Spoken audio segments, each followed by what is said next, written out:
Hello students, कैसे हैं आप लोग। उम्मीद करता हूं आप बहुत अच्छे होंगे और निरंतर अपनी तैयारी कर रहे होंगे। बच्चों, आज हम 324 जेबी कोड का बाकी बचे हुए क्वेश्चन को देखेंगे, यानी कि हम इसके पार्ट 2 में हैं। ठीक है ना। पार्ट 1 हमने कर लिया है, उसकी लिंक मैं डिस्क्रिप्शन में दे दूंगा, आप वहां से उसको देख सकते हैं जा करके। अब हम इसके छठे क्वेश्चन से आज शुरू करेंगे। तो चलिए शुरू करते हैं। देखिए, 6th क्वेश्चन आपका ये है, निम्नलिखित सभी खंडों को हल कीजिए। है ना। 5 अंक का नंबर है और आपको सारे क्वेश्चन इसमें से करने हैं। 5 ही क्वेश्चन होंगे। एक पासे को 2 बार उछाला गया और प्रकट हुई संख्याओं का योग 6 पाया गया। 2 बार उछाला गया और जो संख्या प्रकट हुई उनका योग 6 पाया गया। संख्या 4 के न्यूनतम एक बार प्रकट होने की सह प्रतिबंध प्रायिकता ज्ञात करो। तो सह प्रतिबंध प्रायिकता का क्वेश्चन है ये। ठीक है ना। अब देखो, अगर मैं ये देखूं कि 6 का ये क्या क्वेश्चन है और मुझे इसमें सैंपल स्पेस लिखना हो, तो सैंपल स्पेस लिखने की तो जरूरत ही नहीं है ना, क्योंकि इसमें तो बहुत सारे बन जाएंगे। तो आप बस एलिमेंट लिख दो, सैंपल स्पेस के कितने टोटल एलिमेंट होंगे। तो अगर एक पासे को 2 बार उछाला गया, एक बार उछाला गया तो 6 और 2 बार उछाला गया तो 6 × 6 यानी कि 36 जो है उसमें टोटल आउटकम्स होंगे, यानी कि टोटल कुल संभव तरीके उसके 36 हो सकते हैं। क्या क्या आ सकता है ना, देखो कुछ मैं बता देता हूँ। जैसे पहले पासे पे 1 आ गया, उसके साथ 1 दूसरे का, है ना। और पहले पासे पर 1 हो, दूसरे पे 2 हो, पहले पासे पर 1 हो, तीसरे पर 3 हो, ऐसे कर करके इसके 6 आ जाएंगे। ऐसे ही दूसरे पासे के पहले पासे पर 2 फिक्स कर दो, फिर उसके साथ 6, ऐसे ही तीसरे पासे के साथ 6, ऐसे ही चौथे पासे के साथ 6। इस तरीके से आपको ये टोटल 36 मिलेंगे। ठीक है ना, टोटल 36 मिलेंगे टोटल। ठीक है। अब हम क्या करते हैं, एक केस ए बनाते हैं जिसकी प्रायिकता हमें निकालनी है। पहला केस उसने क्या कहा है, उसने कहा है जो हमें प्रायिकता निकालनी है जिसकी, ये कह रहा है कि संख्या 4 का न्यूनतम एक बार प्रकट होना। तो यहां पे हम लिखेंगे संख्या 4 न्यूनतम एक बार प्रकट होना। संख्या 4 का न्यूनतम न्यूनतम एक बार प्रकट होना, या एक बार आना, न्यूनतम एक बार आना। तो इस केस में ए के अंदर कौन कौन से एलिमेंट बनेंगे, देखो जिसमें 4 होगा वो सारे आएंगे, चाहे उसमें एक बार 4 हो या उसमें 2 बार 4 हो। तो एक तो केस ये बनेगा कि पहले नंबर पे हम 4 फिक्स कर दें। अब दूसरे पे 1 भी आ सकता है, 2 भी आ सकता है, 3 भी आ सकता है, 4 भी आ सकता है, 5 भी आ सकता है और 6 भी आ सकता है। देखो ये सारे ऐसे केस हैं जिनमें कम से कम 4 एक बार आ रहा है। अब और क्या हो सकते हैं, और ये भी हो सकते हैं, इसका उल्टा हो सकता है, इसका भी उल्टा हो सकता है, इसका उल्टा हो सकता है 3 4। अब इसका उल्टा तो सेम यही बैठेगा ना, तो इसका उल्टा नहीं लेंगे। इसका उल्टा हो सकता है 5,4 और इसका भी उल्टा हो सकता है, यानी कि 6,4 भी आ सकता है। इनके अलावा कोई केस हमारे यहाँ पे पॉसिबल नहीं है। तो ए के अंदर कितने एलिमेंट हो गए, ए के अंदर हमारे एलिमेंट हो गए 1 2 3 4 5 6 7 8 9 10 11, 11 एलिमेंट हो गए। अब बी देखते हैं हम, बी दूसरा केस जो उसने गिवन दे रखा है, यानी कि दिया है वाली कंडीशन। 2 बार चला गया, प्रकट हुई संख्याओं का योग 6 पाया गया, ये कंडीशन गिवन है ना। तो प्रकट हुई संख्याओं का योग 6 पाया गया। अब हम यहां लिखेंगे कि प्रकट हुई संख्याओं का योग 6, प्रकट हुई संख्याओं प्रकट हुई संख्याओं का योग 6 है। ठीक है ना, प्रकट हुई संख्याओं का योग 6 है। तो अब इसमें ऐसी कौन कौन सी आएगी जिनका योग 6 होगा। देखो पहले 1 के साथ देख लो, 1 के साथ क्या लगाऊं कि 6 हो जाए इनका जोड़। तो 1 के साथ 5 लगाएंगे तो 6 हो जाएगा, 2 के साथ 4 लगाएंगे तो 6 हो जाएगा, 3 के साथ 3 लगाएंगे तो 6 हो जाएगा, 4 के साथ 2 लगाएंगे तो 6 हो जाएगा, 5 के साथ 1 लगाएंगे तो 6 हो जाएगा। इनके अलावा कोई केस पॉसिबल नहीं है जिनका योग 6 हो जाए, है ना। तो अब हम एक निकालते हैं A intersection B. A intersection B में देखो क्या कॉमन आएगा। ए में वो एलिमेंट है जिनमें कम से कम 4 एक बार है।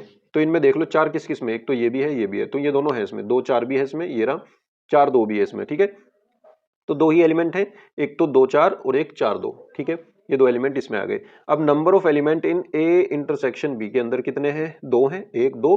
और number of element in B, B के अंदर कितने हैं, 1 2 3 4 5, 5 हैं। ठीक है, अब हमें निकालना है सशर्त प्रायिकता, यानी कि सहप्रतिबंध प्रायिकता, कंडीशनल प्रोबेबिलिटी। कंडीशनल प्रोबेबिलिटी किस बात की, कि बी कंडीशन हमारी हो गई है, ए के होने की प्रायिकता फाइंड करनी है ना। कि प्रकट हुई संख्याओं का योग 6 आ गया है, अब संख्या 4 का न्यूनतम एक बार आना, इसकी प्रायिकता में फाइंड करनी है। तो ये इसका फॉर्मूला कहता है, सॉरी ये प्रायिकता है यहाँ पर, इसका फॉर्मूला कहता है कि प्रायिकता P of A intersection B upon P of B, है ना, ये कहता है। तो P of A intersection B का मतलब है number of element in A intersection B और upon number of element in S upon number of element in B. इसकी प्रायिकता क्या होगी, बी के अंदर कितने एलिमेंट हैं और टोटल कितने एलिमेंट हैं। टोटल तो दोनों में सेम है, तो ये हट जाएगा, तो मिलेगा number of element in A intersection B over number of element in B. ठीक है, तो यहाँ से कितना आ जाएगा, इसके अंदर कितने एलिमेंट है, इसके अंदर 2 एलिमेंट हैं तो ऊपर 2 आ जाएगा, और बी के अंदर कितने एलिमेंट है, 5 एलिमेंट है तो 2/5 ये आपका आंसर आ जाएगा। ठीक है ना बच्चों, उम्मीद करता हूँ आप ये क्वेश्चन समझ गए होंगे, आसान क्वेश्चन था। ठीक है, चलिए आगे चलते हैं नेक्स्ट क्वेश्चन पर। देखिए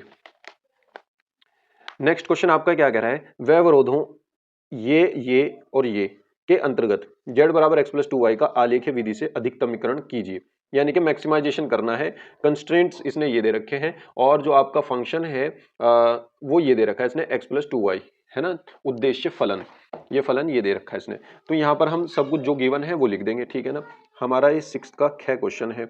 यहाँ पे हम लिखेंगे दी गई असमीकाएं गिवन कंस्ट्रेंट, है ना, दी गई असमीकाएं, दी गई असमीकाएं क्या दे रखी है उसने, उसने दी गई है कि x plus y less than equal to 1 और minus x plus y greater than less than equal to 0, और दो दी है उसने x is less than to 0 और y is less than equal to greater than equal to 0, sorry, x is greater than equal to 0 और y is greater than equal to 0, ये उसने दी है। और एक उसने दिया है उद्देश्य फलन, ये मैं ऊपर ही लिखना चाहिए था मुझे, चलो इसको भी लिख देते हैं यहाँ, z equals to x plus 2y, एक उसने ये दिया है। ठीक है, तो एक तो ये है, दूसरी ये है और तीसरी ये है। ठीक है, इसको ऊपर लिख देना।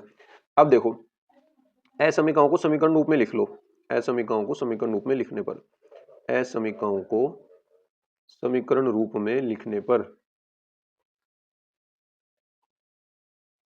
रूप में लिखने पर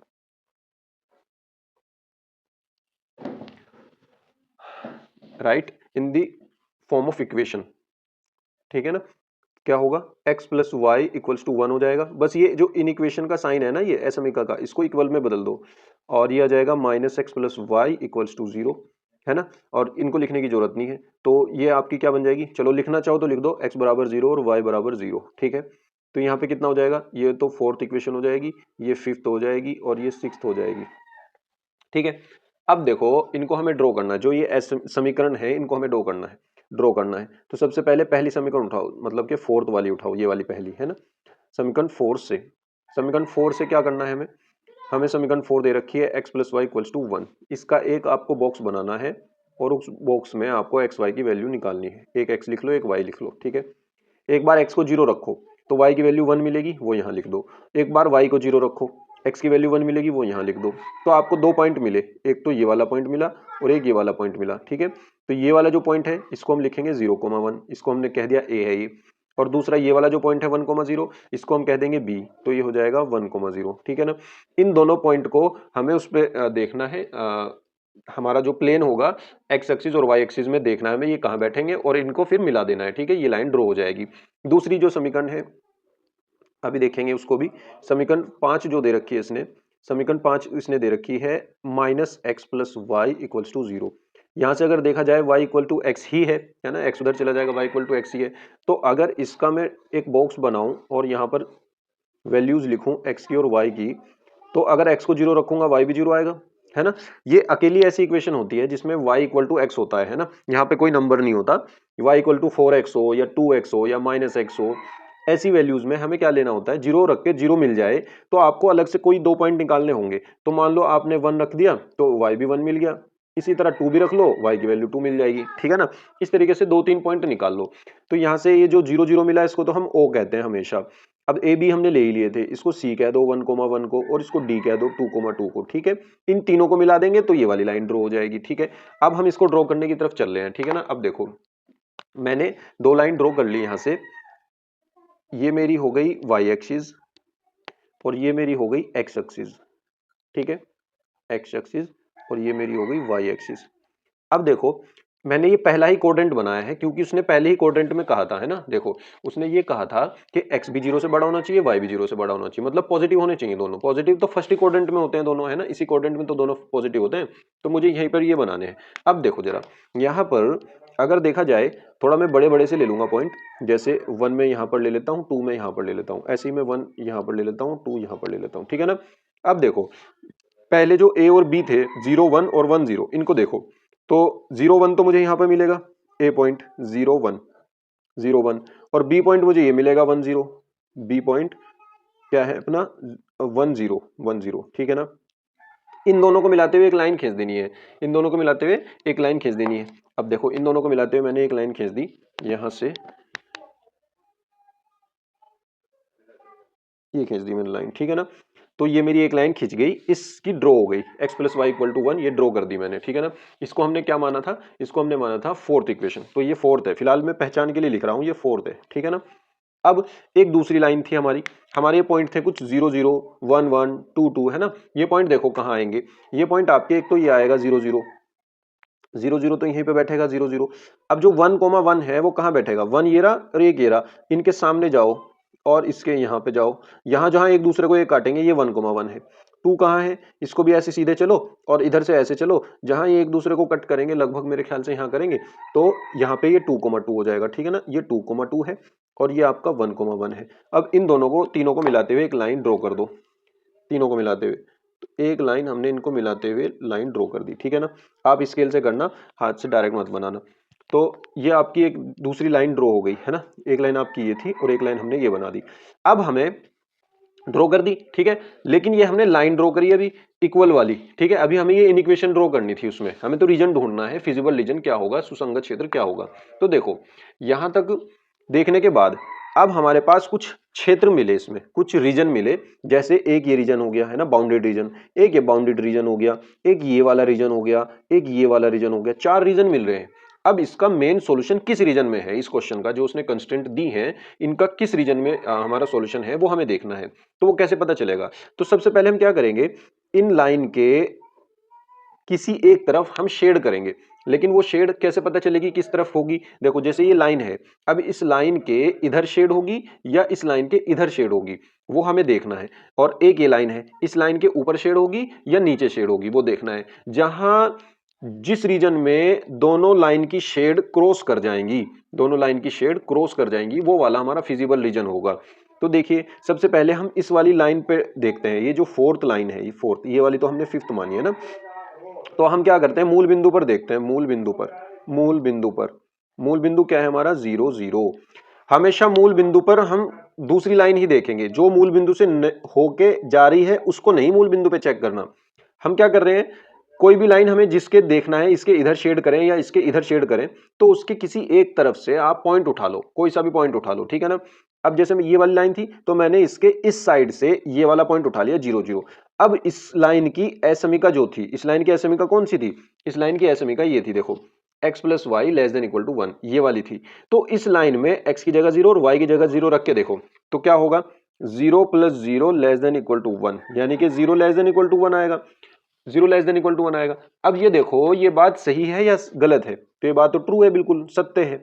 अगर ये बात सत्य आती है तो फिर उस पॉइंट की तरफ ही शेड करेंगे, जैसे हमने इस लाइन के इधर से उठाया था ना पॉइंट, तो इस लाइन के इस लाइन से उस पॉइंट की तरफ ही शेड करेंगे, मतलब इस लाइन के नीचे की तरफ शेड करेंगे, ऊपर की तरफ नहीं करेंगे, नीचे की तरफ करेंगे। अगर ये गलत आ जाती तो हम फिर इस लाइन इस पॉइंट के अपोजिट साइड में ड्रॉ करते, यानी कि फिर हम ऊपर की तरफ शेड करते इससे, ठीक है। तो इस लाइन के नीचे शेड होगा, नीचे शेड होगा सारी के, ठीक है ना। दूसरी बात पे आ जाओ, अब जो ये वाली लाइन है, ये वाली लाइन जो 0 0 से होके जा रही है, जो 0 0 से होके जा रही है, हमेशा जो भी 0 0 से होके जाएगी उस पर आप ये पॉइंट मत रखना 0 0, ठीक है ना। अब इस लाइन के या तो इधर से या इस लाइन के उधर से कोई एक पॉइंट उठा लो, मैं तो इधर का उठाऊंगा, ये पॉइंट ये उठा लेता हूं 1 0, इस लाइन के इधर का 1 0। अगर ये सेटिस्फाई कर गई, मतलब बात सही आई, तो इधर की तरफ शेड होगा, और अगर गलत आई तो ऊपर की तरफ शेड हो जाएगा, ठीक है ना। जिस तरफ से उठाएंगे उसी तरफ शेड होगी जब सही आएगा, अगर गलत आया तो दूसरी तरफ। तो अब देखो हम चेक करते हैं बिंदु 1 0 पर, बिंदु 1 0 पर। अच्छा ये थी हमारी समीकरण 1 से, है ना, ये थी समीकरण 1 और ये है समीकरण 2 से, समीकरण 2 से। समीकरण 2 है हमारी -x यानी कि -0, सॉरी माइनस एक्स यानी -1, माइनस एक्स यानी -1 और प्लस y मतलब कि 0 और लेस देन इक्वल टू 0, ये आएगा। तो -1 is less than equal to 0 आएगा, ये भी बात ट्रू है, -1 छोटा होता है 0 से, ये भी बात बिल्कुल सही है। तो अगर सही है तो इस लाइन के इधर से मैंने पॉइंट उठाया था, तो इस लाइन के इधर की साइड ही शेड होगी, ठीक है ना। अब देखो एक ऐसा रीजन हमें ढूंढना जहां ये दोनों क्रॉस कर जाएं। देखो यहां से इसके नीचे और इसके नीचे, बस ये वाला रीजन है जहां पे वो दोनों क्रॉस करेंगी, है ना। देखो इसके नीचे रहेगी, ये क्रॉस कर गई यहाँ। अगर मैं यहाँ करूं तो यहाँ पर सिर्फ इसी की रहेगी, इसके ऊपर हो जाएगी। और अगर मैं यहाँ करूं तो इसके ऊपर हो जाए, इसके ऊपर हो जाएगी, इसके नीचे रखनी है मुझे, है ना। तो एक ही रीजन ऐसा मिलेगा जहां इसके नीचे है और इसके भी नीचे है, ठीक है ना। ठीक है, तो यही हमारा शेडेड रीजन है, यानी कि फिजिबल रीजन है, सुसंगत क्षेत्र है। यही हमारा इस इन इक्वेशन का सॉल्यूशन है, ठीक है ना। अब हमें क्या करना है, हमें इसके कॉर्नर पॉइंट पर जेड का मान देखना है। बस ये कॉर्नर पॉइंट जो कोने हैं ना, इसके कोने, इन कोनों के पॉइंट उठा लो और ये पॉइंट जो है इस जेड में रख दो। यहां से जो मिनिमम आएगा वो मिनिमाइजेशन होगा, यानी न्यूनतमीकरण, और जो मैक्सिमम आएगा वही उसका मैक्सिमाइजेशन होगा, यानी कि अधिकतमीकरण। तो पहले हम ये क्रॉस पॉइंट निकाल लेते हैं प्रतिच्छेद बिंदु के लिए, है ना। प्रतिच्छेद बिंदु के लिए प्रतिच्छेद बिंदु कैसे निकलता है, अब ये भी देख लो। इस लाइन की इक्वेशन और इस लाइन की इक्वेशन को सॉल्व कर लो, है ना। कौन कौन सी है, ये दोनों है, x प्लस वाई बराबर 1 माइनस एक्स प्लस वाई बराबर 0। तो ये तो y बराबर x ही है, अगर इसको देखा जाए x इधर चला जाएगा, y बराबर x ही है, तो y बराबर x इसमें रख दो। तो क्या हो जाएगा, ये हो जाएगा आपका समीकरण 4 व 5 से, समीकरण 4 व 5 से। तो ये हो जाएगा आपका, ये हो जाएगा आपका x प्लस एक्स बराबर 1। तो यहां से हो जाएगा 2x बराबर 1 और x की वैल्यू हो जाएगी 1/2, ठीक है ना। x की वैल्यू 1/2 आ गई। अब ये x की वैल्यू 1/2 आई, और एक हमारे पास क्या था, y बराबर x था, तो y की वैल्यू भी 1/2 आ गई, ठीक है ना।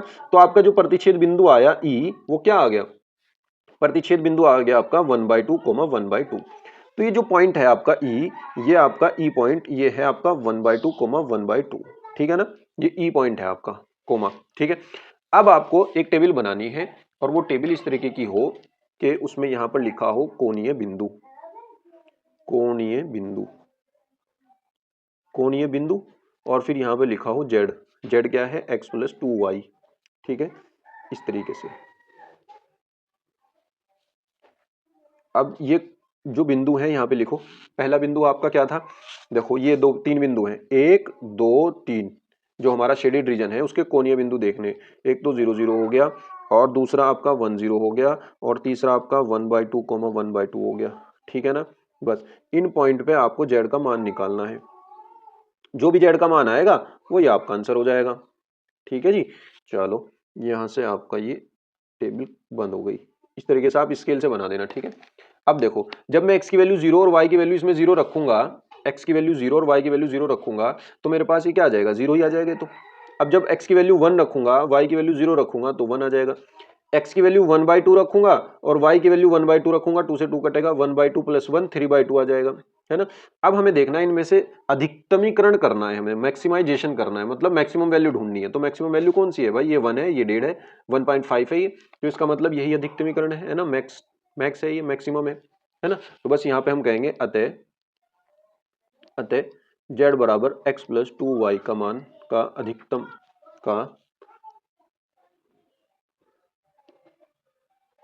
अधिकतम मान बिंदु 1/2, 1/2 पर 3/2 है, ठीक है। बस ये आंसर हो जाएगा आपका, ठीक है ना। उम्मीद करता हूं आप ये क्वेश्चन समझ गए होंगे, एक बार दोबारा से देख लीजिएगा, इस तरीके से है ना। और फिर यहाँ पे ये टेबल बना करके हमें बता देना कि इसका अधिकतम मान ये है। अगर न्यूनतम पूछता तो न्यूनतम देख लेते, ये न्यूनतम है, फिर 0 0 पर न्यूनतम मान ये है, ये बता देते, ठीक है। आगे चलते हैं नेक्स्ट क्वेश्चन पर। देखिए नेक्स्ट क्वेश्चन हमारा क्या कह रहा है, नेक्स्ट क्वेश्चन ये कह रहा है उस समांतर चतुर्भुज का क्षेत्रफल ज्ञात करो जिसके विकर्ण ये हैं और ये हैं। तो विकर्ण लिख लो पहले तो आप, ठीक है ना। तो हम पहले विकर्ण लिख लेते हैं। ये क्वेश्चन हमारा है 6 का ग पार्ट, है ना। दिए गए विकर्ण, दिए गए विकर्ण, दिए गए विकर्ण, विकर्ण क्या है, vector a equals to 3i cap plus j cap minus 2k cap, vector b equals to i cap minus 3j cap plus 4k cap, ठीक है ना। ये a वेक्टर आ गया, ये b वेक्टर आ गया। अब आपको पता होगा, आपको क्या पता होगा कि जब समांतर चतुर्भुज के विकर्ण दिए गए हों, विकर्ण दिए गए हों, तब समांतर चतुर्भुज का क्षेत्रफल क्या होता है, तब समांतर चतुर्भुज का क्षेत्रफल, समांतर, अरे ये कहाँ लगाया, चतुर्भुज का क्षेत्रफल, ये तो यहाँ पे आएगा ना, चतुर्भुज का क्षेत्रफल क्या होगा, 1/2 और इसका परिमाण किसका, a क्रॉस b का, यानी कि जो उसने डायगोनल दे रखे हैं, विकर्ण दे रखे हैं, उनका क्रॉस प्रोडक्ट निकाल दो और उसका परिमाण निकाल लो और 1/2 से मल्टीप्लाई कर दो, ये उसका आंसर मतलब क्षेत्रफल आ जाएगा। तो भाई 1/2 तो यहाँ लगा के रखो और पहले आप निकालो एक रोज बी। एक रोज बी कितना होता है, देखो एक रोज बी पहले तो ये निकलेगा आई जे और के। आई जे के कितना होगा, आई में है अपना ये 3 1 -2 है ना, तो यहाँ पे लिखो 3 1 -2 और नीचे वाले में लिखो 1 -3 और 4, 1 -3 और 4, ठीक है। यहाँ से ये बंद हो जाएगा।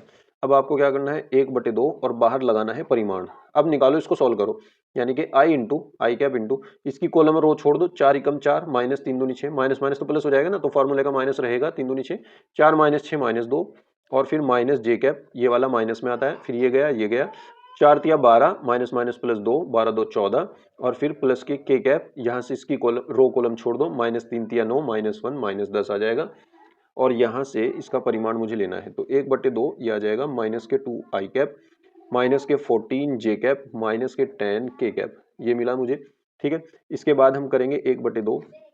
अब इसका परिमाण कैसे निकलेगा, अंडर रूट में -2 का स्क्वायर, फिर प्लस लगाओ -14 का स्क्वायर, फिर प्लस लगाओ -10 का स्क्वायर, इन सब को जोड़ दो तो क्या आएगा आपका, यहाँ से आएगा आपका 1/2, ठीक है ना, समझ में आ रहा है सबके, 1/2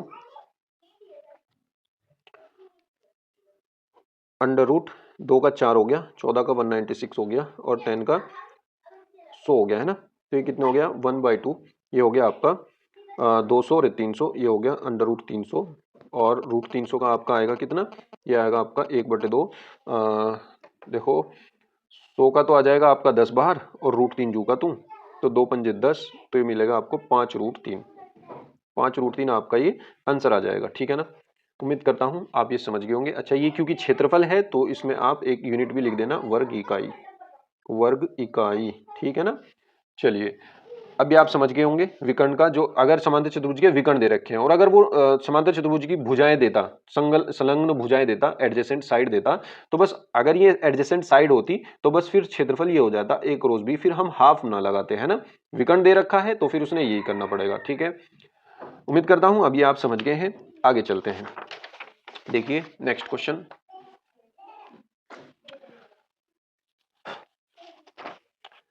नेक्स्ट क्वेश्चन हमारा क्या कहता है, देखिए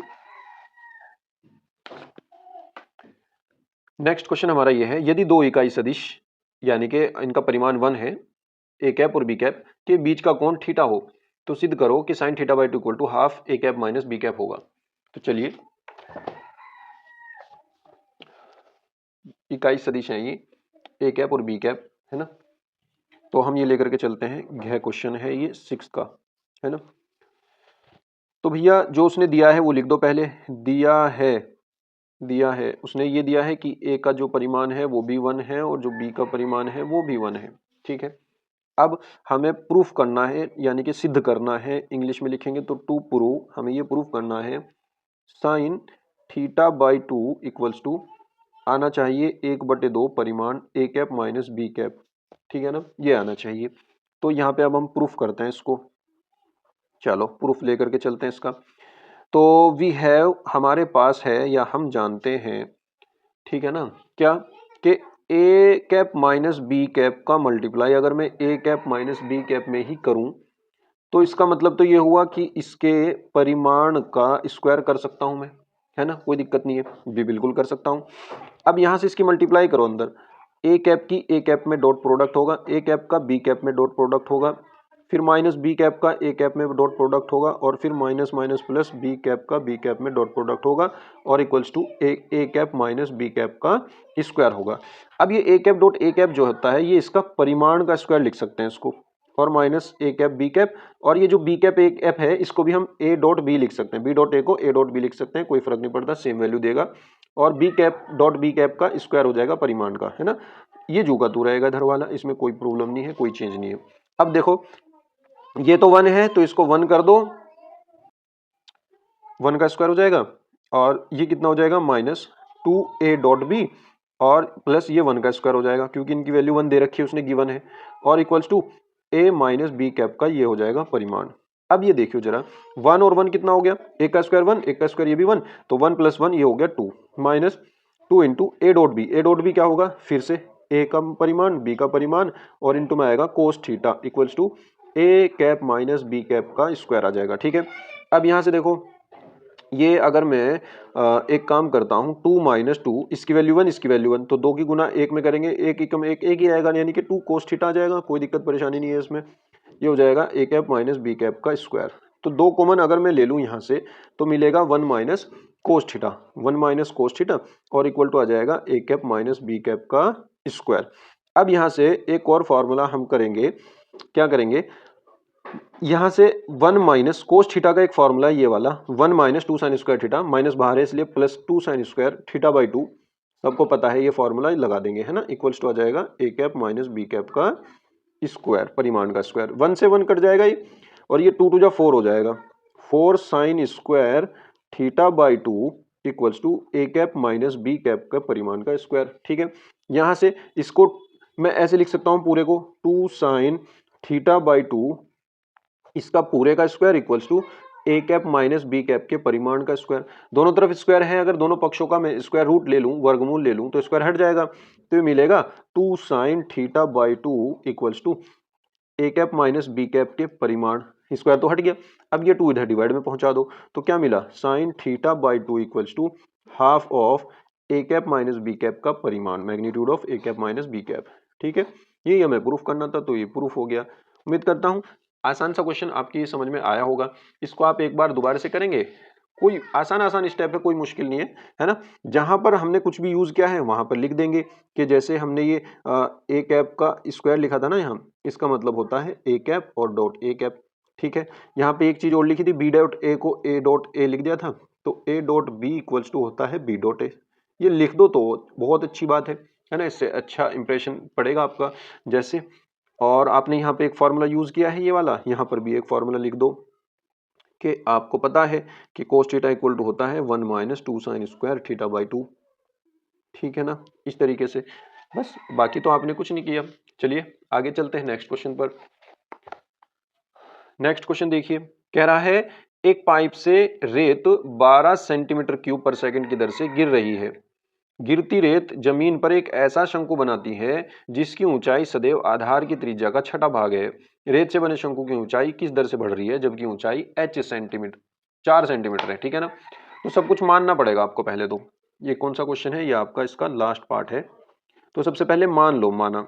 अब देखो अगर मैं एक डायग्राम बनाऊं, आपको थोड़ा सा दिखा दूं, जैसे वो पाइप से रेत गिर रही है ना, वो रेत ऐसा शंकु सा बना देगी, ऐसा ढेर सा बना देगी शंकु आकार का। तो इसका जो ऊंचाई होगी यहाँ से यहाँ, ये तो होगी h, है ना, और इसकी जो रेडियस होगी वो होगी r। तो मान लेते हैं, माना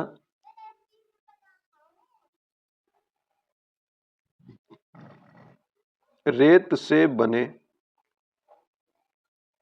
शंकु की ऊंचाई h तथा आधार की त्रिज्या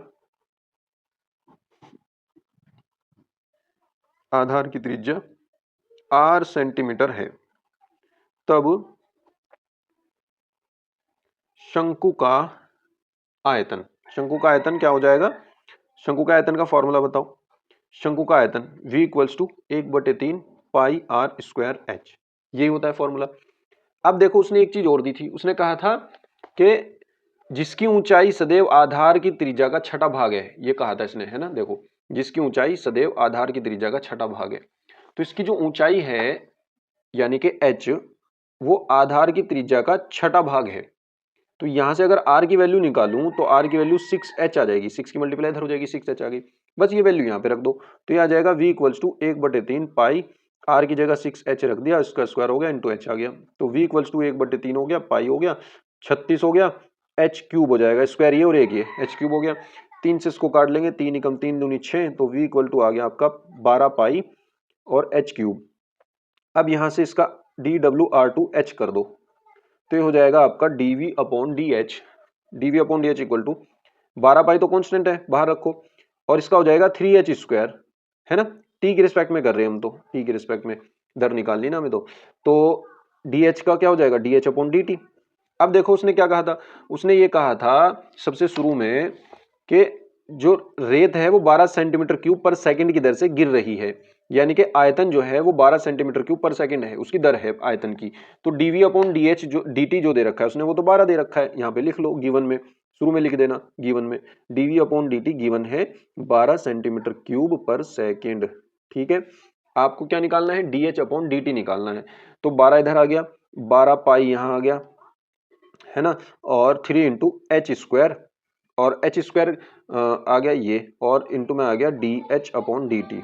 ठीक है, 12 से 12 कैंसिल आउट हो गया यहाँ, तो कितना मिला, ये 3h स्क्वायर और पाई ये नीचे चले जाएंगे, तो यहाँ से D H upon D T की वैल्यू कितनी आ जाएगी, D H upon D T की वैल्यू आ जाएगी 1 अपॉन 3 पाई एच स्क्वायर। ठीक है ना, अब उसने कहा था h बराबर 4 सेंटीमीटर पर निकालनी है हमें, तो D H upon D T at h equal to 4, तो ये कितना हो जाएगा 1/3 पाई h की वैल्यू 4 का स्क्वायर, तो ये हो जाएगा 4 चौक 16, 16 ते 48, तो 1/, ये हो जाएगा 48 पाई। अब चूंकि ऊंचाई के परिवर्तन की दर है तो सेंटीमीटर पर सेकंड आ जाएगा बस। ठीक है, ये आंसर हो जाएगा आपका। उम्मीद करता हूं आप समझ गए होंगे, आसान ही क्वेश्चन है, ज्यादा मुश्किल नहीं है। आगे चलते हैं नेक्स्ट क्वेश्चन पर, तो चलिए देखते हैं। देखिए नेक्स्ट क्वेश्चन आपका कह रहा है 7वें का क, किसी एक खंड को हल कीजिए, है ना। अब ये कह रहा है निम्नलिखित समीकरण निकाय को आव्यूह विधि से हल करो। आव्यूह विधि से हल करने का एक क्वेश्चन आपके पेपर में आना ही आना है, तो आपको ये कर लेना है, ठीक है ना, अच्छे से कर लेना है, एक क्वेश्चन जरूर आएगा। अब हर पेपर में मैं बताता हूं, हर पेपर में मैं ये क्वेश्चन कराता हूं, हाँ वो डिजिट चेंज करेगा, क्वेश्चन अलग चेंज करेगा, लेकिन सेम प्रोसेस लगेगा। ठीक है ना, आव्यूह विधि से सॉल्व करना है, इसी में इनवर्स निकलेगा। तो चलिए देखते हैं, यहाँ पे मैं लिख लेता हूँ जो जो उसने दे रखा है ना। तो 7वें का कै पार्ट, दी गई समीकरण, दी गई समीकरणें, दी गई समीकरणें क्या है, दे रखी है 2x plus Y plus Z equals to 1, x minus 2y minus Z equals to 3/2, और एक तो है 3y minus 5z equals to 9। ठीक है ना, ये दे रखी है इसने। अब यहां से देखो, ये तो बन जाएगी पहली समीकरण, ये बन जाएगी दूसरी समीकरण, और ये बन जाएगी तीसरी समीकरण। चाहे मत बनाओ कोई जरूरी नहीं है। अब इनको समीकरणों को ax रूप में लिखने पर, समीकरणों को ax बराबर b रूप में लिखने पर, इनको ax बराबर b रूप में लिख लो। ठीक है ना, तो क्या हो जाएगी, एक आव्यूह बनेगी a, जो इनके कोफिशिएंट है 2 1 1, कोफिशिएंट गुणांक 2 1 1, x के यहाँ y के यहाँ z के यहाँ, 1 माइनस 2 माइनस 1, 1 माइनस 2 माइनस 1। ध्यान रखना किसी किसी में वो y पहले देता है x बाद में दे देता है, और हम जल्दबाजी में y के यहाँ लिख देते हैं x के यहाँ लिख देते हैं, वो गलती हो जाती है। ठीक है ना, ये ध्यान रखना, x इसमें नहीं है तो x की 0 आ जाएगा, y का 3 है और z का -5 है, वो यहाँ लिख लो। ठीक है, और यहाँ पे आ जाएगा x y z, ठीक है, और इक्वल्स टू आ जाएगा b है आपका 1 3/2 और 9। ठीक है, ये आपने यहाँ से लिख लिया। अब आपका ये है a, ये है x, ये है b। ठीक है ना, ये मैट्रिक्स a है, ये मैट्रिक्स x है, ये मैट्रिक्स b है। अब आपको a का परिमाण निकालना है, परिमाण नहीं डिटरमिनेंट निकालना है, डिटरमिनेंट यानी कि सारणिक। तो a का सारणिक क्या होगा, तो देखिए a का सारणिक क्या होगा निकाल देते हैं। चलो, चाहे तो आप इस कॉलम के सापेक्ष प्रसार कर दो, एक्सपेंड कर दो, या इसके सापेक्ष एक्सपेंड कर दो, तो कैसे ही कर लो वो आपकी मर्जी है। तो इससे आसान है एक्सपेंड करना, क्योंकि ये 0 है इसमें एक, तो दो को लो और इसकी रो कॉलम छोड़ दो, 5 दूनी 10 प्लस क्या आएगा, और प्लस के 3 आएगा, क्योंकि माइनस माइनस प्लस हो जाएगा, 10 और प्लस 3 13 हो जाएगा यहाँ। फिर -1 लगाओ ये वाला, इसकी रो और कॉलम छोड़ दो, -5 और -3, ये -8 हो जाएगा। अगला तो 0 है, प्लस 0, तो 13 दूनी 26 हो गया, और प्लस में आ गया 8, तो 26 और 8 हो गए 34, 26 और 8 34, 34 नॉट इक्वल टू 0 है, इसका मतलब इसका हम जो है इनवर्स निकाल सकते हैं। ठीक है ना, तो हम इसका इनवर्स ही निकालने पर जाएंगे, है ना, इनवर्स ही निकालेंगे हम, इसका इनवर्स निकालने के लिए ही हम जाएंगे। अब इनवर्स कैसे निकलेगा, देखो सबसे पहले हमें इस a के आव्यूह a के जो उपसारणिक सॉरी सैखंड बनेंगे, सैखंड, उनसे एक आव्यूह बनाना है, सैखंडों से बना आव्यूह लेना है। तो हम कहेंगे a के सैखंडों से बना आव्यूह, सैखंडों से बना आव्यूह, ए के सैखंडों से बना आव्यूह, ए के सैखंडों से बना आव्यूह, मान लो हमने बी ले लिया। ठीक है ना, अब पता होगा ही आपको सैखंडों से, भाई पिछले भी कराया मैंने, सारे सेट में लगभग मैं कराता हूँ ये, तो मैं डायरेक्ट लिख रहा हूँ, बस आप अपने मैच कर लेना, अगर कुछ गलती हुई वो वहां से ठीक कर लेना। ठीक है ना, तो सैखंडों से जो बना आव्यूह आएगा वो आएगा आपका 13, 5 3 8 -10 -6 1 3 -5, ठीक है ना, ये आ जाएगा। और ये सहखंडों से बना अवयव है ना। अब सहखंडों से बना अवयव से हमें क्या बनाना है, एडजॉइंट ए बनाना है। एडजॉइंट ए, एडजॉइंट ए जो होता है वो जो सहखंडों से बना अवयव था उसका ट्रांसपोज अवयव लेना होता है, परिवर्त अवयव। यानी कि रो को कॉलम में बदल दो, कॉलम को रो में बदल दो। तो 13 5 3, देखो इसकी रो को कॉलम में बदल दिया, दूसरी रो को दूसरे कॉलम में बदल दो, तीसरी रो को तीसरे कॉलम में बदल दो, 1 3 -5, ठीक है, ये यहाँ आ गया, ये हो गया एडजॉइंट। अब आपको ए इनवर्स निकालना है। ए इनवर्स होता है 1 determinant of A into adjoint A. तो डिटर्मिनेंट ऑफ ए तो है 1/34 और एडजॉइंट ए जो अभी ऊपर लिखा आपने सेम है ना, यही पूरा सेम है यहाँ पर, सेम। अब आ गया जो हमें निकालनी है एक्स की वैल्यू। तो समीकरण जो ये थी ना, इसको 4 समीकरण मान लो। फोर्थ समीकरण ए एक्स बराबर बी को, इससे समीकरण 4 से, समीकरण 4 से तो ए एक्स बराबर बी था, तो एक्स की वैल्यू आ जाएगी ए इनवर्स इंटू बी। तो x equal to A inverse कितना है, ये रहा 1/34 और ए इनवर्स लिख लो यहां से 13 8 1 5 -10 3 3 -6 -5, ये आपने लिख लिया। और b की वैल्यू लिख लो, b की वैल्यू क्या थी, ये रही यहाँ पर 1 3/2 और 9, ये लिख लो यहाँ पर 1 3/2 और 9, ठीक है। अब इनकी बारी बारी मल्टीप्लाई करेंगे। पहली रो की पहले कॉलम में करेंगे, 13 एकम 13, 8 की गुना इसमें करेंगे, 2 चौक 8 4 तिया 12 प्लस 12 और प्लस में आएगा 9, ठीक है। ऐसे इसकी मल्टीप्लाई ऐसे करेंगे, 5 एकम 5 और -10 की इसमें करेंगे, 2 पंजे 10 5 तिया 15 माइनस के 15 और प्लस 9 तिया 27, ये आ जाएगा ऐसा कुछ, ठीक है ना। अब यहां से आ जाएगा लास्ट वाला 3 -9 और -45, ठीक है ना। अवयव सबसे आसान चैप्टर है, तो ये तो आपने सबसे पहले करा होगा, टीचर ने भी सबसे पहले कराया होगा, तो इसमें टाइम वेस्ट करके कुछ फायदा नहीं है, हमें जल्दी जल्दी करेंगे, आगे बढ़ेंगे, ठीक है ना। अब देखो इसको सॉल्व कर लो, ये x क्या है, x y z है बस। और यहाँ पे आपका मिल जाएगा क्या, यहाँ पे आपको मिल जाएगा ये मिल जाएगा आपको। पहला तो देखो इसके बाहर 1/34 भी है ना, 1/34। तो यहाँ से मैं पूरा लिखता हूँ पहले, ये तो आएगा 34, ये आएगा 17 और ये आएगा -51, दिख रहा है ना। अब देखो 1/34 यानी कि 34 से डिवाइड करना है हर टर्म को, तो पहली टर्म को 34 से डिवाइड करेंगे, 34 एकम 34, दूसरे को करेंगे तो 17/34 1/2, फिर 51/34 माइनस के 17 ते 51 17 दूनी 34 माइनस के 3/2। तो यहाँ से ये वैल्यू आपको मिलेंगी। तो यहाँ से आपको x की वैल्यू क्या मिली, 1 मिली, x की वैल्यू 1, और y की वैल्यू 1/2 मिली, है ना, और z की वैल्यू आपको मिली -3/2, -3/2, ये आपको z की वैल्यू मिली -3/2, ठीक है। ये आपकी तीनों वैल्यू आ गई और ये आपका आंसर आ गया, ठीक है ना। उम्मीद करता हूं आप ये क्वेश्चन समझ गए होंगे, इस क्वेश्चन को पक्का कर लेना, एक क्वेश्चन आपके पेपर में जरूर आएगा। चलिए नेक्स्ट क्वेश्चन पर चलते हैं। देखिए नेक्स्ट क्वेश्चन हमारा, नेक्स्ट क्वेश्चन क्या कहता है कि f(x) अगर ये है तो सिद्ध करो ये।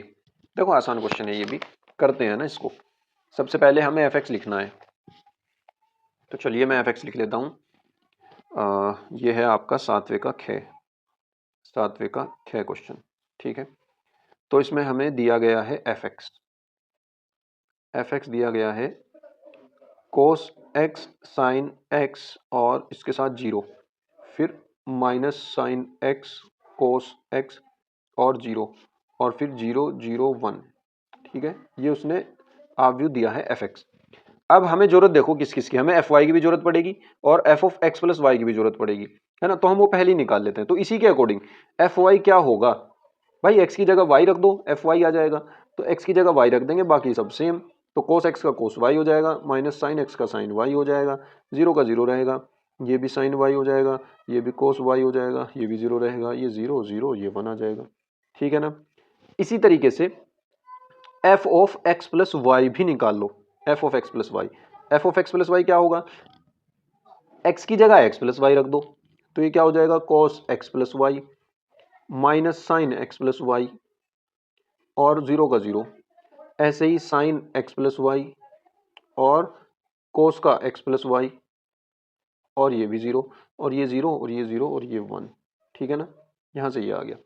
अब बस हमें क्या करना है, हमें f(x) की fy में मल्टीप्लाई करनी है और इसके जैसा आना चाहिए। इन दोनों की मल्टीप्लाई करते हैं और ये आना चाहिए, हमारा प्रूफ हो जाएगा, ठीक है। चलिए देखते हैं इसको। देखो अब हम करते हैं, यहाँ पे लिखते हैं टू प्रूफ। हमें ये प्रूफ करना है F of X into F of Y equal to होगा F of X plus Y, है ना। तो यहाँ से हम लेफ्ट हैंड साइड लेंगे और एफ एक्स की मल्टीप्लाई एफ वाई में करेंगे। एफ एक्स अपने पास क्या है, इसी में बस इसकी जगह एक्स है ना, तो ये है आपका cos X minus sine X zero, sine X zero, cos X zero, zero one, और इसकी मल्टीप्लाई एफ वाई में करेंगे cos Y sine Y zero minus sine Y cos Y zero, zero zero one. अब देखो यहां से अब हम मल्टीप्लाई करेंगे हैं भाई। चलो देखो पहली रो की पहले कॉलम में कोस एक्स की कोस वाई में, माइनस साइन एक्स की साइन वाई में, और जीरो की जीरो में, तो ये क्या आ जाएगा cos A cos B minus sign A sine B, formula बनेगा ना। हाँ अगली टर्म में कर लेंगे इसको सही, इसकी इसमें करेंगे तो cos X sine Y, cos X sine Y minus में आएगा, और माइनस में ही आएगा ये minus sine X into sine Y, और जीरो की इसकी ऐसे कर रहे हैं ना तो लास्ट वाला तो जीरो ही रहेगा, उसे लिखने की कोई जरूरत नहीं है। अब तीसरे में आ जाओ, इसकी मल्टीप्लाई जब ऐसे करेंगे तो इसकी मल्टीप्लाई जीरो, ये भी जीरो और तीसरा भी जीरो, तो ये तो जीरो ही आ जाएगा तीनों को जोड़ के। अब दूसरी रो की पहले कॉलम में करो तो sine X into cos Y plus sine X into cos Y plus cos X into sine Y, cos X into sine Y, और जीरो की करेंगे जीरो में तो ये तो जीरो ही रहेगा। अब इसकी इसमें करेंगे तो माइनस के sine X sine Y, sine X sine Y, ठीक है ना, माइनस के साइन एक्स साइन वाई, और इसकी इसमें हो गई अब कोस एक्स की कोस वाई में होगी प्लस करके कोस एक्स कोस वाई, और तीसरे एलिमेंट की तीसरे एलिमेंट में करेंगे तो जीरो हो जाएगा। अब इसी रो की थर्ड कॉलम में करेंगे तो जीरो, ये भी जीरो, ये भी जीरो, तो ये भी जीरो आ जाएगा।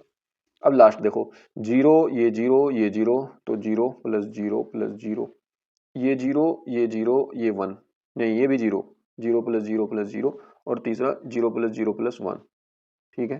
तो यहां से आपके पास देखो क्या क्या बना, कोस ए कोस बी माइनस साइन ए साइन बी, तो किसका फॉर्मूला है ये कोस ए प्लस बी का, तो ये हो जाएगा कोस एक्स प्लस वाई।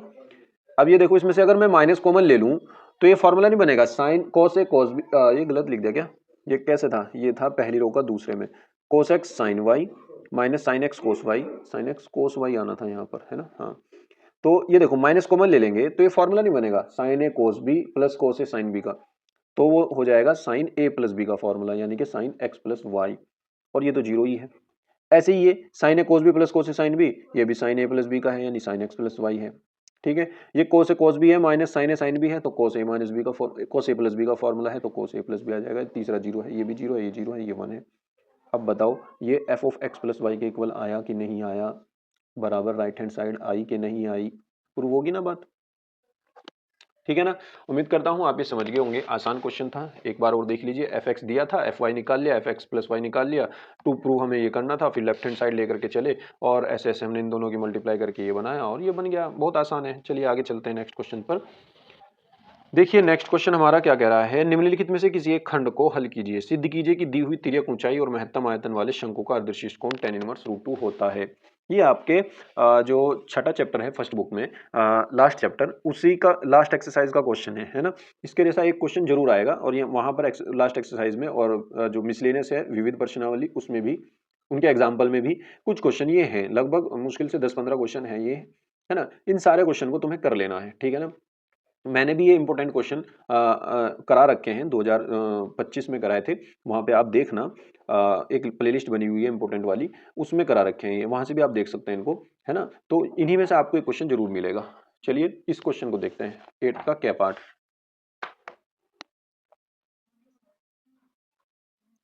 अच्छा ये क्वेश्चन मैंने एक बार नहीं कई बार कराया हुआ है वैसे तो, लेकिन एक बार अलग तरीके से कराया था, अब मैं अलग तरीके से कराऊंगा, ठीक है, दूसरे तरीके से करेंगे।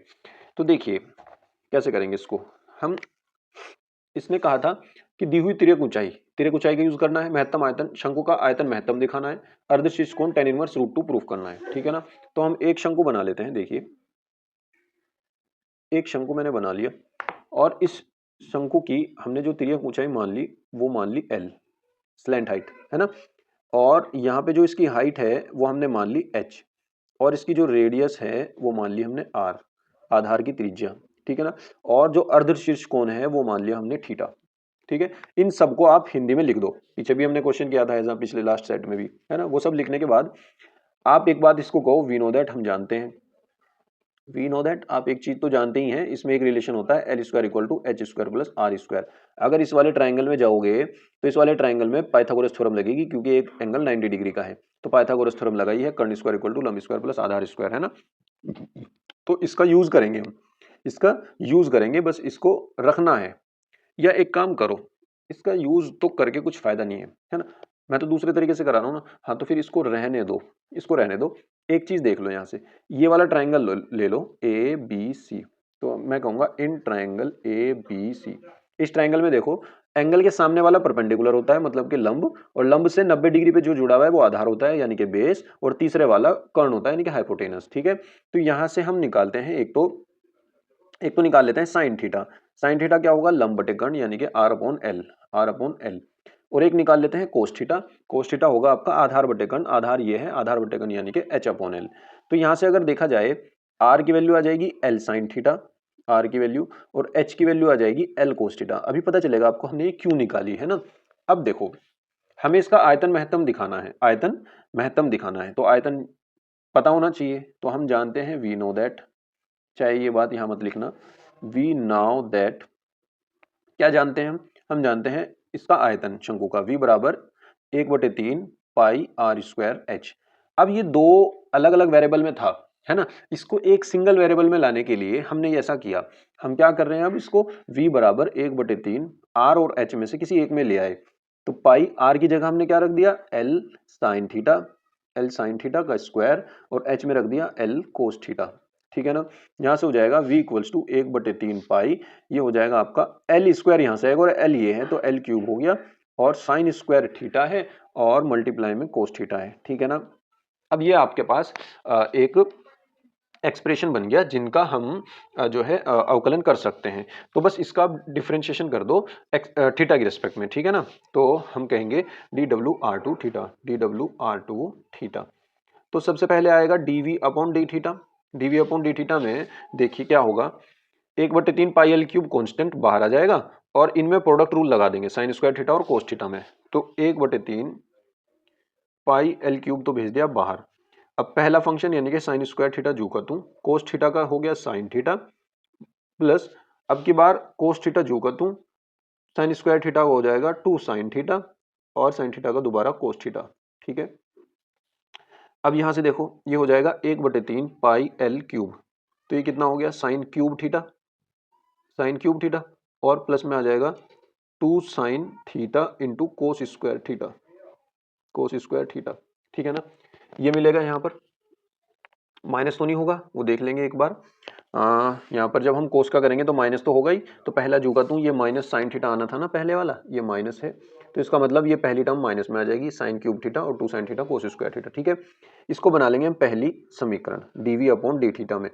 अब हमें क्या करना है, इसका दोबारा फिर करना है D W R to theta again. ठीक है ना, करते हैं आर टू थीटा अगेन, तो यहां से हो जाएगा D two V upon D theta square equals to, अब देखो ये 1/3 pi L cube as it is रहेगा आपके पास ही, पाई एल क्यूब। आपको क्या करना है,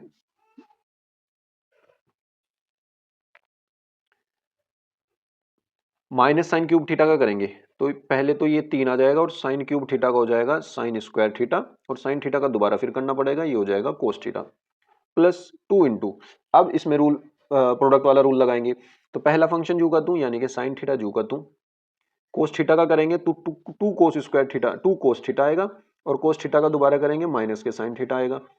ठीक है ना, इसका हुआ, अब प्लस लगाएंगे, अब की बार 2 कोस स्क्वायर थीटा जू का तू रहेगा, अब की बार साइन थीटा का करेंगे, साइन थीटा का क्या आएगा कोस थीटा। भाई ये जो 2 है ये दोनों बार आएगा, इस बार भी आएगा और इस बार भी आएगा। ठीक है ना, अब देखो यहां से क्या होगा, 1/3 पाई एल क्यूब, ये कितना है माइनस के 3 sign square theta into cos theta, into cos theta, और ये कितना है, -4 sine square theta into cos theta, -4 sine square theta into cos theta, और प्लस में ये है 2 cos cube theta, 2 cos cube theta. ठीक है ना। अब देखो यहां से मुझे क्या करना है, ये है मेरा डबल डेरिवेटिव। ठीक है, एक बार और लिखो इसको, d2v upon D theta square equal to 1/3 pi L cube, minus के साथ हो जाएगा -7 sine square theta into cos theta, और प्लस में आएगा 2 कोस क्यूब थीटा। ठीक है ना। अब इसको भी समीकरण 2 बना करके यहीं छोड़ दो। वैसे तो हमें क्या करना था, जब हमने dv अपॉन डी थीटा पहली बार डिफरेंशिएशन किया था, उसको जीरो रख लेते साथ के साथ, एक रिलेशन निकलता। तो अब हम क्या करेंगे, उच्चतम व निम्नतम मान के लिए, उच्चतम व निम्नतम के लिए हमें dv अपॉन डी थीटा को जीरो रखना पड़ेगा। dv अपॉन डी थीटा को जीरो रख दो, तो dv अपॉन डी थीटा ये रहा आपका। देखो जब इसको जीरो रखेंगे, इस पूरे को जीरो रखेंगे, तो बस ये पूरा कांस्टेंट जीरो में चला जाएगा, ये बचेगा। तो मैं डायरेक्ट इसी को लिख रहा हूँ, माइनस के साइन क्यूब थीटा प्लस में 2 sine theta multiply by cos square theta equal to zero. यहाँ से साइन थीटा अगर मैं कॉमन ले लेता हूँ, क्या बचता है, बचेगा माइनस के साइन स्क्वायर थीटा और प्लस में 2 कोस स्क्वायर थीटा। ठीक है, equal to zero. Sine theta तो जीरो हो जाएगा, तो मिलेगा मुझे माइनस साइन स्क्वायर थीटा इन प्लस में आ जाएगा 2 कोस स्क्वायर थीटा और इक्वल टू जीरो। यहाँ से जब मैं निकालूंगा तो साइन स्क्वायर थीटा उधर चला जाएगा, और ये हो जाएगा आपका 2 cos square theta equal to sine square theta. ठीक है ना। और कोस इसके अपॉन में जाएगा, तो ये मिलेगा 2 equal to sine square theta upon cos square theta, और ये हो जाएगा टेन स्क्वायर थीटा, और स्क्वायर उधर जाकर हो जाएगा रूट, तो ये बनेगा टेन थीटा, और थीटा की वैल्यू आ जाएगी टेन इनवर्स, थीटा की वैल्यू आ जाएगी टेन इनवर्स √2। ठीक है ना। तो एक तो ये चीज जो हमें प्रूफ करनी थी वो तो हमने की, लेकिन अभी आयतन अधिकतम नहीं पता चला। आयतन अधिकतम कब पता चलेगा, जब जीरो रखने के बाद कोई कंडीशन आती है, इनमें से कोई सी भी कंडीशन में उठा लूं, और वो कंडीशन उठा करके उसका यूज करके जो ये डबल डेरिवेटिव था, डबल डेरिवेटिव ये निगेटिव आना चाहिए। निगेटिव आएगा तो मेरा फलन जो होगा वो उच्चतम होगा, जिसका हम डिफ्रेंशिएशन कर रहे हैं वो उच्चतम होगा। तो अब देखो हम क्या यूज करें। देखो मैं तो ये कहता हूं कि हम 2 कोस स्क्वायर थीटा की जगह, या तो साइन साइन स्क्वायर थीटा की जगह 2 कोस स्क्वायर थीटा रख लेते हैं ना। तो ये समीकरण 3 का यूज कर लेते हैं हम, साइन स्क्वायर थीटा की जगह 2 कोस स्क्वायर थीटा यूज कर लेते हैं। तो यहाँ पे लिखेंगे हम समीकरण 2 व 3 से, 2 व 3 से लिखेंगे हम ऐसे ही कि, चलो वो डबल डेरिवेटिव देख लेते हैं, d2v upon D theta square equals to आ जाएगा 1/3 पाई एल क्यूब, और ब्रैकेट ये वाला -7, इसकी जगह मैं लिखूंगा सिर्फ cos square theta, sine square theta की जगह 2 कोस स्क्वायर थीटा लिखूंगा, ये वाला साइन स्क्वायर थीटा की जगह 2 कोस स्क्वायर थीटा। तो माइनस के 7 तो पहले से था, 2 ये आ गए, तो माइनस के 14 हो गया, और कोस स्क्वायर थीटा में रख रहा हूं, और एक कोस थीटा वहां पहले से रखा है, तो ये हो जाएगा कोस क्यूब थीटा। ठीक है ना, और प्लस में 2 कोस क्यूब थीटा ये है। अब ये कितना हो जाएगा, 1/3 पाई एल क्यूब, ये हो जाएगा आपका माइनस के 14 और प्लस के 2 माइनस के 12 कोस क्यूब थीटा, तो 3 से कटेगा 3 चौक 12, तो ये आ जाएगा माइनस में 4 पाई एल क्यूब, और ये आ जाएगा आपका कोस क्यूब थीटा। अब कोस क्यूब थीटा तो पहले क्वाड्रेंट में, क्योंकि ये अगर मैं देखूं ये वाला थीटा जो था, थीटा ये आपका बिलोंग करता है 0 से π/2 के अंदर ही, इससे बाहर नहीं जाएगा ये। ठीक है ना, क्योंकि ये न्यून कोण है। ठीक है ना, ये क्या है, न्यून कोण है, तो π/2 से तो छोटा ही रहेगा। तो यानी कि 0 से π/2 फर्स्ट क्वाड्रेंट है, ये वाला पहला क्वाड्रेंट, और पहले क्वाड्रेंट में कोस थीटा पॉजिटिव है, तो ये तो पॉजिटिव ही रहेगा, ये थीटा पे डिपेंड अब हमने देख लिया, तो ये पॉजिटिव ही रहेगा, चाहे थीटा की कोई भी वैल्यू हम रख दें इस वाले एंगल में से। तो ये है आपकी दूरी, दूरी कभी नेगेटिव होती नहीं, तो ये सब पॉजिटिव ही है, मतलब कि ये बाहर नेगेटिव है, तो ये नेगेटिव ही रहेगा, लेस देन इक्वल टू 0 ही रहेगा। यहाँ पे मैं कह देता हूं इन थीटा बिलोंगिंग टू 0 से π/2। ठीक है ना। अतः अतः हमारा आयतन अगर ये निगेटिव आ रहा है, मतलब कि ऋणात्मक आ रहा है, अतः हमारा जो आयतन होगा वो उच्चतम होगा। तो अब हम क्या लिखेंगे, अतः यहाँ पे लिख देते हैं अतः आयतन जो होगा वो महत्तम होगा, महत्तम होगा। अब बस जो उसका रिलेशन देखो था ना क्वेश्चन, यहाँ पे बस ये लिख दो, अतः अतः दी हुई तिर्यक ऊंचाई और महत्तम आयतन वाले शंकु का अर्धशीर्ष कोण, अतः दी हुई तिर्यक ऊंचाई, अतः दी हुई तिर्यक ऊंचाई और महत्तम आयतन वाले और महत्तम आयतन वाले शंकु का अर्धशीर्ष कोण tan इनवर्स रूट टू होता है। ठीक है ना, ये हमने प्रूव कर दिया। लास्ट में ये क्वेश्चन में से ही बना देना स्टेटमेंट, ये वाला जरूर लिखना इसको, ठीक है ना। लास्ट में क्वेश्चन में से ही बना देना, बस ये हटा देना, सिद्ध कीजिए कि, ये हटा करके लिख देना अतः दी हुई दीर्घ ऊंचाई और महत्तम आयतन वाले शंकु का अर्धशीर्ष कोण tan इनवर्स रूट टू होता है। ठीक है ना, उम्मीद करता हूं आप ये क्वेश्चन समझ गए होंगे। बहुत बढ़िया, चलिए आगे चलते हैं। आप बहुत अच्छा पढ़ रहे हैं, मैं आपकी हिम्मत की दाद देता हूं। चलिए देखिए नेक्स्ट क्वेश्चन हमारा क्या कह रहा है। नेक्स्ट क्वेश्चन कह रहा है 0 to π/4 log 1 + tan x dx π/8 log 2। लेकिन आपको पेपर में एक ही करना है, मैं तो दोनों करा रहा हूं, लेकिन आपको एक करना है। देखो निम्नलिखित में से किसी एक खंड को हल कीजिए। 7वें में से भी एक करना है, 8वें में से भी कोई एक करना है, 9वें में से भी कोई एक करना है। ठीक है ना, 8-8 नंबर के 3 क्वेश्चन हैं आपके। अब करते हैं इस क्वेश्चन को। देखिए 8वें का ख,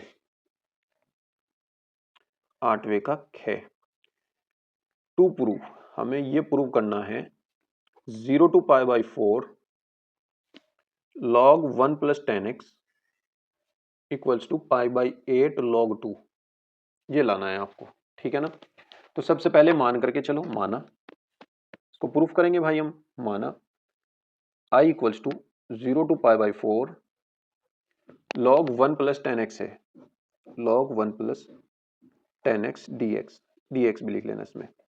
ठीक है, अब ये समीकरण नंबर 1 बना लो।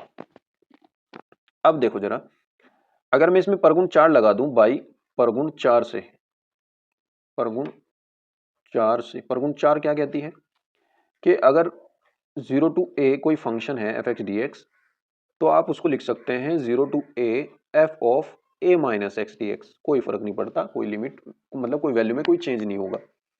तो बस ये लगाएंगे हम यहाँ परगुण 4 से।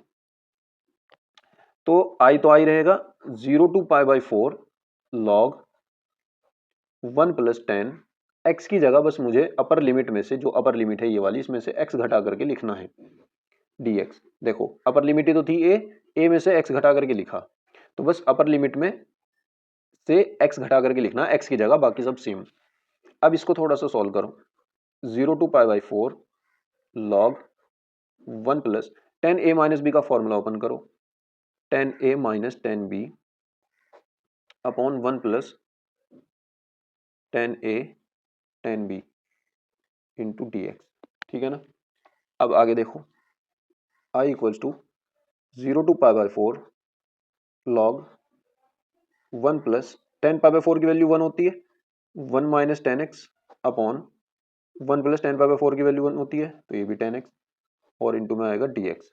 ठीक है, अब देखो I equals to 0 to π/4 log 1 + tan x की मल्टीप्लाई इसमें 1 में करेंगे तो 1, ये हो जाएगा 1 + tan x, प्लस ये जू का तू रहेगा 1 - tan x, एलसीएम ले लिया हमने यहाँ पर, है ना, और अपॉन में आ जाएगा 1 + के tan x और dx आ जाएगा। tan x से tan x कैंसिल आउट हो गया, तो I की वैल्यू कितनी हो जाएगी 0 to π/4 log, ऊपर तो मिलेगा हमें 2, नीचे मिलेगा हमें 1 + tan x और ये पूरा dx। अब एक फार्मूला होता है log m/n का, अगर आप जानते हो तो log m/n, तो उसको हम लिखते हैं log m - log n, log 1 + tan x, ये आ जाएगा। ठीक है, dx, दोनों को इंटीग्रेशन अलग अलग तोड़ दो, अलग अलग दे दो, 0 to π/4 log 2 dx और minus 0 to π/4 log 1 + tan x dx। ठीक है ना, ये आ गया। अब यहां से देखो I इक्वल्स टू, ये log 2 तो बाहर आ जाएगा, 1 का आ जाएगा x इंटीग्रेशन और 0 to π/4 माइनस ये पूरा 0 to π/4 log 1 + tan x। देखो समीकरण 1 में I था 0 to π/4 log 1 + tan x dx, इसको मैं I लिख सकता हूं, तो बस मैं यहाँ पर I लिखूंगा इसको, तो मैंने इसको I लिख दिया। I उधर जा करके कितना हो जाएगा 2I, और इधर हो जाएगा ये log 2, और इसमें आ जाएगा π/4 - 0, अपर लिमिट रख दी माइनस लोअर लिमिट रख दी। अब ये log 2 × π/4 बचा, ये 2 इधर आएगा तो ये कितना हो जाएगा I इक्वल टू π/8 log 2।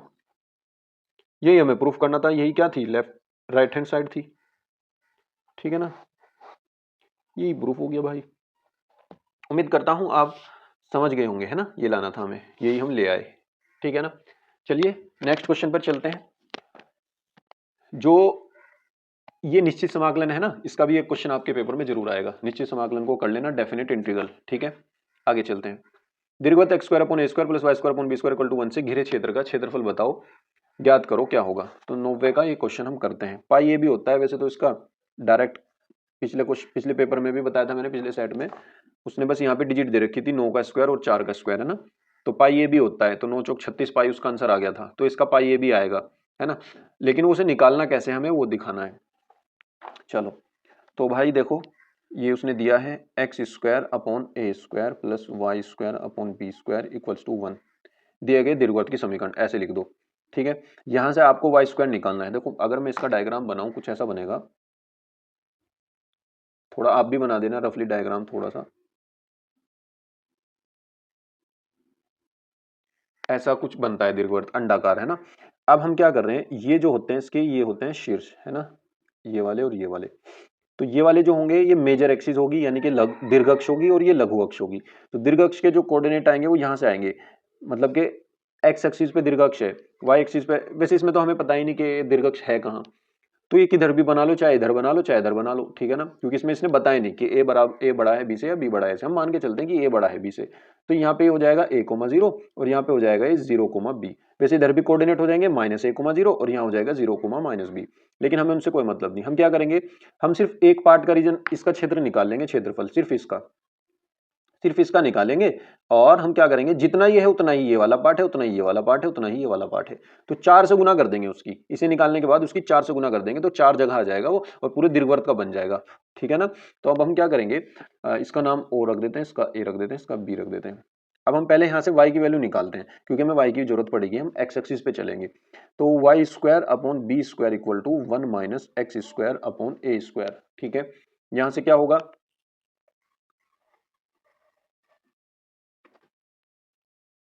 देखो यहां से क्या होगा, ये हो जाएगा y square equal to b square into, इसकी गुना करो, a square minus x square upon A square. ठीक है, रूट इधर भेज दो, तो वाई की वैल्यू कितनी आ जाएगी, रूट उधर भेज करके बी स्क्वायर का स्क्वायर हट जाएगा, ए स्क्वायर का स्क्वायर हट जाएगा, तो बी अपॉन ए आ जाएगा बाहर, और रूट में रहेगा आपका सिर्फ ये ए स्क्वायर माइनस एक्स स्क्वायर। इसको बना लो समीकरण नंबर 1। ठीक है, अब देखो हम लिखेंगे यहाँ दीर्घवृत्त का क्षेत्रफल, पूरे दीर्घवृत्त का क्षेत्रफल निकाल रहे हैं हम। पूरे दीर्घवृत्त का क्षेत्रफल इक्वल टू 4 गुना भाग ओ ए बी का क्षेत्रफल, ओ ए बी ओ का क्षेत्रफल, यानी कि इस क्षेत्रफल का अगर मैं 4 गुना कर दूं तो पूरे दीर्घवृत्त का आ जाएगा। ठीक है ना। तो देखो 4 गुना इस भाग ओ ए बी ओ का क्षेत्रफल कैसे आएगा भाई, लिमिट हम चलेंगे एक्स एक्सिस पर। अब यहाँ पर एक पट्टी बनानी होती है, आप सबको पता है वो पट्टी किस तरीके की बनेगी, ऐसी बनेगी, है ना। इसकी जो पट्टी है, ये इस पट्टी की लंबाई जो होगी वो तो y होगी, और चौड़ाई इसकी dx होगी, है ना। तो इसका जो क्षेत्रफल होगा वो हो जाएगा y dx, फॉर्मूला भी पता होगा आपको। और हम कहां से कहां तक चल रहे हैं, ये जो 0 है ये 0,0 ही है, 0,0। तो x एक्सिस पे चल रहे हैं, तो x की लिमिट लेंगे, dx है ना, तो x की लिमिट लेंगे, x की लिमिट है 0 से a, तो 0 से a में चलते, और अगर y पे चलते, इधर चलते, तो 0 से b लेते, और यहाँ पे आता x dy, उससे भी निकल जाएगा, जैसा आपकी मर्जी हो ऐसा निकाल लो। तो यहाँ से आ जाएगा 4 इंटू 0 टू a, y की वैल्यू आ गई आपकी b अपॉन ए बाहर लिख देता हूं मैं, ये b अपॉन ए, और under root a square minus x square dx। ठीक है, बस इसका इंटीग्रेशन करना है, आंसर आ जाएगा। देखो यहाँ पर, तो ये आ जाएगा आपका क्षेत्रफल equal to 4 into b upon a, यानी 4b upon a, integration under root a square minus x square का क्या होता है, आप सबको पता होगा, x अपॉन क्या होता है, जल्दी बताओ कौन बताएगा, x अपॉन 2, है ना, under root a square minus x square plus a square by 2 sine inverse x upon a. ये आपका पूरा फॉर्मूला है, कहां से कहां तक चले, 0 से a तक चल गए। ठीक है ना। तो ये आ जाएगा 4b अपॉन ए, और ये जो 2 है इसको बाहर ही भेज दो, चाहे तो इस 2 को पूरे को बाहर ले दो कॉमन, तो ये 2 मैंने बाहर भेज दिया। अब देखो अपर लिमिट रखेंगे, जब अपर लिमिट रखेंगे a, तो ए स्क्वायर माइनस ए स्क्वायर, ये 0 हो जाएगा, तो पहला तो 0 हो गया, प्लस a यहाँ पर भी रखेंगे, a बाई ए, ये कट जाएगा, 1 आ जाएगा, साइन इनवर्स 1 आ जाएगा, साइन इनवर्स 1 में साइन पाई बाई 2, साइन से साइन कट के पाई बाई 2 बचेगा, तो ये आएगा a स्क्वायर पाई बाई 2, ये वाला 2 तो बाहर चला गया। अब माइनस लगाओ, जब जीरो रखेंगे यहाँ तो अब ये जीरो का मल्टीपल हो जाएगा सारा जीरो, और ये जीरो रखेंगे यहाँ तो साइन इनवर्स जीरो भी सारा जीरो होता है, तो प्लस में ये भी जीरो। तो बस हमारी एक चीज ही बची है, तो 2 से ये कटा, 2 2 जा 4, ये आ जाएगा 2b अपॉन ए इंटू ये कितना है आपका, ये है ए स्क्वायर पाई अपॉन 2। ठीक है, 2 से ये 2 भी कट गया, ए से एक ए कट गया, तो क्या मिला, पाई ए बी। ठीक है ना, पाई ए बी, जैसा कि हमने पहले ही आपको बता दिया था। और ये आ जाएगा वर्ग इकाई, क्योंकि क्षेत्रफल है तो वर्ग इकाई में ही आएगा। ठीक है ना, ये आपका आंसर हो जाएगा। उम्मीद करता हूँ ये क्वेश्चन भी आप समझ गए होंगे। आगे चलते हैं नेक्स्ट क्वेश्चन पर। देखिए नेक्स्ट क्वेश्चन आपका, ये अवकल समीकरण दे रखी है, इसका व्यापक हल निकालना है, तो मैं इसको लिख लेता हूँ। 9th का ख पाठ है ये, 9th का ख पाठ, ये हो जाएगा आपका y minus X D Y upon D X equal to x plus Y D Y upon D x. ठीक है, अब देखो D X upon D Y को एक जगह कर लो, तो y माइनस एक्स ये तो इधर आ गया और ये उधर चला गया, equal to y D Y by D x और plus x D Y by D x. ठीक है, यहाँ से हमने ले लिया y प्लस एक्स यानी कि D Y by D X common ले लिया, और यहाँ पे बचा y माइनस एक्स। तो यहाँ से जब d Y by D x निकालेंगे ये इसके अपॉन में आ जाएगा, तो d Y by D x equals to आ जाएगा y minus x upon y plus x. अगर देखा जाए ये एक कौन सी समीकरण है, इसमें वो लगेगा y बराबर वी एक्स पुट करेंगे इसमें, है ना, ये होमोजीनियस है, होमोजीनियस है ये, तो इसमें हम क्या करेंगे y बराबर वी एक्स पुट करेंगे, तो इसको समीकरण नंबर 1 बना लेते हैं और पुट करते हैं इसमें y बराबर वी एक्स। ठीक है ना, तो इसका जब डिफ्रेंशिएशन करेंगे D W R to X, तो ये हो जाएगा D Y upon D x equals to V एक फंक्शन है, एक्स दूसरा फंक्शन है, तो पहला फंक्शन जो का तू दूसरे का डिफरेंशिएशन एक्स का करेंगे तो 1 हो जाएगा, प्लस दूसरा जो का तू पहले का D V upon D X हो जाएगा, क्योंकि एक्स के रिस्पेक्ट में कर रहे हैं इसलिए एक्स का 1 होगा। अब देखो ये समीकरण 1 है, समीकरण 2 है, समीकरण 1 2 व इसको भी बना लो, इसको 2 बना लो और इसको 3 बना लो, समीकरण 1 2 व 3 से, समीकरण 1 2 व 3 से क्या कर रहे हैं हम, ये अब D Y by D X दोनों बराबर हैं, तो ये वाली दोनों टर्म बराबर होंगी, तो हमने ये बराबर ही रखनी है बस, तो ये आ जाएगा v plus x D V upon D X. अब कहोगे तो इसका क्या यूज, तो ये y यहाँ पे पुट करना है, तो V X minus x upon V X plus X. ठीक है ना, इसमें से v कॉमन ले लो, सॉरी x कॉमन ले लो, तो ये बचेगा v माइनस वन, और यहाँ से भी x कॉमन ले लो तो बचेगा v प्लस वन, इससे ये कट जाएगा, यहाँ से आ जाएगा X D V upon D x equals to v minus one upon V plus one, और ये माइनस में v इधर चला जाएगा। ठीक है ना, ये वाला v इधर आ गया, इसका एलसीएम ले लो, एलसीएम लेकर के बनेगा v प्लस वी, और यहाँ पे v minus V, minus V की मल्टीप्लाई इसमें हो जाएगी तो माइनस वी स्क्वायर, और माइनस वी की 1 में करेंगे तो माइनस वी आ जाएगा। ठीक है, अब माइनस वी से प्लस वी खत्म हो गया। अब देखो X D V upon D x equals to minus common ले लिया, V square plus one upon V plus one. अब v वाले इधर ले आओ, वेरिएबल सेपरेबल कर लो, चर पृथकीकरण, है ना, तो ये आ जाएगा आपका v plus one upon we square plus one into D V equals to, ये dx उधर चला जाएगा और 1 अपॉन एक्स आ जाएगा, dx आ जाएगा। ठीक है, अब हम क्या करेंगे, एक बार इसके अपॉन में एक बार इसके अपॉन में, तो ये आ जाएगा v upon we square plus one d v और plus 1 upon we square plus one d v और equal to 1 upon x d x. Integrate कर दो तीनों तीनों का, है ना, इसका अलग इसका अलग इसका अलग। अब यहां से देखो, अगर मैं इसको t मानूं तो 2v dv का dt आएगा, जबकि यहाँ 2 है नहीं, तो 2 लगा लो और 2 से डिवाइड कर दो, है ना, ये लेट करने का है, इसको t मानोगे तो 2v dv आ जाएगा, लेकिन मैंने डायरेक्ट करूंगा यहाँ पर, तो ये 1/2 आ जाएगा। अब देखो इसको t मानोगे तो इसका डायरेक्ट आएगा 2v dv, तो ये 1 अपॉन टी हो जाएगा, 1 अपॉन टी का log t हो जाएगा। या भाई ये ध्यान रखो, जब नीचे fx हो और ऊपर उसका डिफ्रेंशिएशन हो तो डायरेक्ट log और fx लिख दो, यानी नीचे वाला v square plus one, plus में ये क्या हो जाएगा, ये होता है tan इनवर्स v का, और इक्वल टू ये हो जाएगा log x का, और प्लस में आ जाएगा c। v की वैल्यू पुट कर दो, ये हो जाएगा आपका y square upon x square, क्योंकि y अपॉन एक्स रखना है, v की वैल्यू देखो यहाँ से y अपॉन एक्स, ठीक है ना, तो यहाँ पे रख दिया प्लस वन और plus tan inverse v tan inverse y upon x और equal to log x plus c। अब यहाँ से देखो, यहाँ पे हम करेंगे 1/2 log y square plus x square upon x square, और ये आ जाएगा और प्लस में आ जाएगा tan inverse y upon x plus बराबर log x प्लस सी। देखो छोड़ने को यहाँ पर आप छोड़ सकते हैं, आपका क्वेश्चन कंप्लीट हो गया, लेकिन थोड़ा सा जितना सिंप्लीफाई हो कर दो, है ना। अब हम क्या करते हैं, ये log m अपॉन n है तो इसको अलग अलग लिखो, log m लिख दिया, log m minus log N, minus log N में इसकी तो मल्टीप्लाई होगी हाफ की, है ना, तो माइनस लॉग एन लिख दिया मैंने, लॉग एक्स स्क्वायर हो गया, और प्लस में आ गया tan inverse y upon X equal to log X और प्लस में c। अब देखो ये दो घूम करके आगे आ जाएगा, तो ये हो जाएगा 1/2 log X square plus Y square minus ये 2 आगे आ जाएगा, तो 1/2 इंटू 2 लॉग एक्स और plus tan inverse y upon x और इक्वल टू लॉग एक्स और प्लस में c। अब देखो इस 2 से 2 कट गया और माइनस के लॉग एक्स आ गया, माइनस के आ गया ये, माइनस के नहीं आना था, ये प्लस के आना था क्या, अच्छा हाँ एक चीज़ रह गई, यहाँ पे ये माइनस था, है ना, ये माइनस है, ये माइनस है, ये माइनस है, ये माइनस है, ये भी माइनस है, ये भी माइनस है, तो माइनस के लॉग एक्स इधर और माइनस के लॉग एक्स इधर और ये कैंसिल आउट हो जाएंगे, ठीक है ना। तो यहाँ से आपका आंसर आएगा 1/2 log X square plus Y square plus tan inverse Y upon x और इक्वल टू में सी, ठीक है ना, ये आपका आंसर आ गया, ठीक है। इस तरीके के क्वेश्चन आपके पेपर में आते हैं, अगर आप ये अनसोल्व कर लेते हैं तो आपके जो है 80-90% नंबर अच्छे आएंगे, ठीक है ना।